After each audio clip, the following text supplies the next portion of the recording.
കേരളത്തിന്റെ സമുദ്രതീരം സംബന്ധിച്ച പ്രസ്താവനകളിൽ ശരിയായത് ഏതെല്ലാം? 1. കേരളത്തിന്റെ കടൽത്തീരം 590 കിലോമീറ്റർ വ്യാപിച്ചിരിക്കുന്നു. 2. നിലവിൽ സംസ്ഥാനത്ത് 222 കടലോര മത്സ്യഗ്രാമങ്ങളുണ്ട്. 3. മത്സ്യമേഖലയുടെ ഉന്നമനത്തിനായി പ്രവർത്തിക്കുന്ന ഒരു ഏജൻസിയാണ് കേരള ജല കൃഷി വികസന ഏജൻസി അഥവാ ADAK. Option A 1, option B 2, option C 3, option D എല്ലാം ശരി.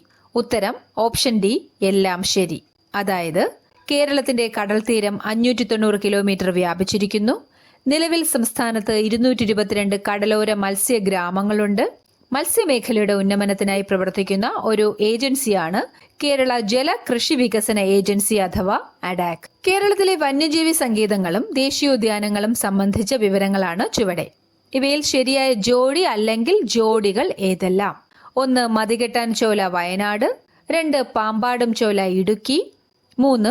ആറളം വന്യജീവി സങ്കേതം കണ്ണൂർ. 4.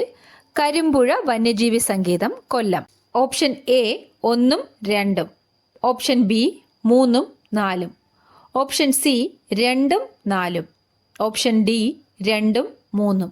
ഉത്തരം ഡി 2ഉം 3ഉം. അതായത് പാമ്പാടും ചോല ഇടുക്കിയിലും ആറളം വന്യജീവി സങ്കേതം കണ്ണൂരിലുമാണ്.